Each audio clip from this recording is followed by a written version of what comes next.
ते आश्वासन आम्हाला पोहोचलेलं आहे, मनाशी पोहोचलेलं आहे, पण सत्यात उतरल्यानंतर खूप काही आनंद नाही. पण साहेबांनी येऊन आज भेट देऊन आम्हा सर्वांना आनंदी केलं. किंवा परळी या ग्लोबल GVTच्या माध्यमातून साहेब इथपर्यंत आले आणि सरकारनं आम्ही प्रश्न मांडला की कर्जमाफी आमची व्हावी, कारण आज जो काही वेळ येत नाही, वेळ आल्यावर बघू म्हणताय सरकार, त्या वेळेला आज वेळेची संधी साहेब म्हणाले आम्ही सरकारशी बोलू आणि तुमच्या कर्जमाफीचा विषय प्रत्यक्ष मांडू वाटतंय. कारण आतापर्यंतचे काही पीक विम्याचे प्रश्न प्रलंबित राहिलेले आहेत, जे काही राहिलेले ज्यांना मिळालं नाही, ज्या शेतकऱ्याला तो रोज बोट लावतोय चेक करतोय, रोज बोट लावतोय चेक करतोय, तो सतत हैराण आहे.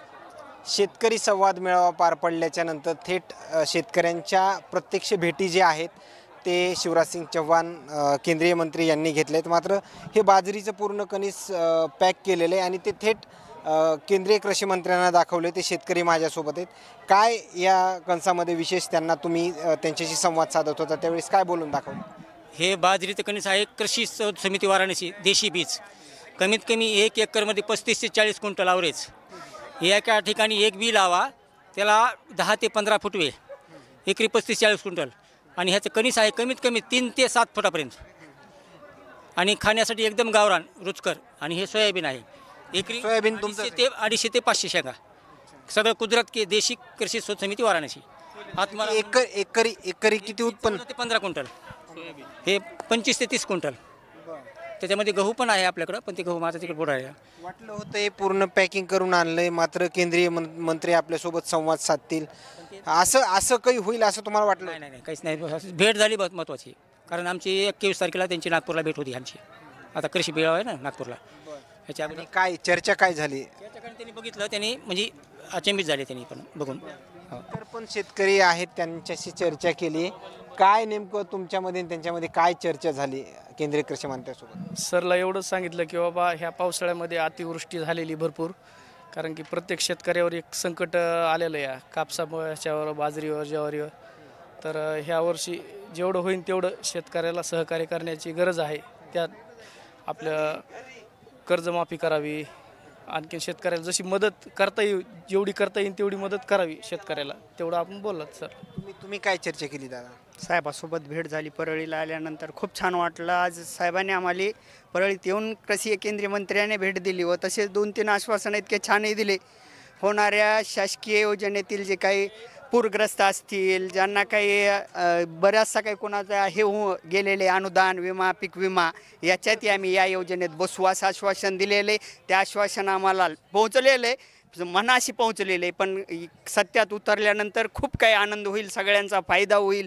प्रत्येक शेतकरी जो काय आता तळमळतोय त्या शेतकऱ्याला जोपर्यंत बँकेत पडत नाही तोपर्यंत आनंद होणार नाही, बोलून आनंद होणार नाही. पण साहेबांनी येऊन आज भेट देऊन आम्हा सर्वांना आनंदी केलं. किंवा परळी या ग्लोबल GVTच्या माध्यमातून साहेब इथपर्यंत आले आणि सरकारनं आम्ही प्रश्न मांडला की कर्जमाफी आमची व्हावी, कारण आज जो काही वेळ येत नाही, वेळ आल्यावर बघू म्हणताय सरकार, त्या वेळेला आज वेळेची संधी आहे, आम्ही साहेबासमोर मांडली. साहेब म्हणाले आम्ही सरकारशी बोलू आणि तुमच्या कर्जमाफीचा विषय प्रत्यक्ष मांडू. या अगोदर पाहिलं गेलं तर जे पीक विम्यासंदर्भात त्यांनी देखील एक घोषणा केली होती की जो रखडलेला पीक विमा आहे तो मी देईल, असं परळीतूनच त्यांनी हे वक्तव्य केलं होतं.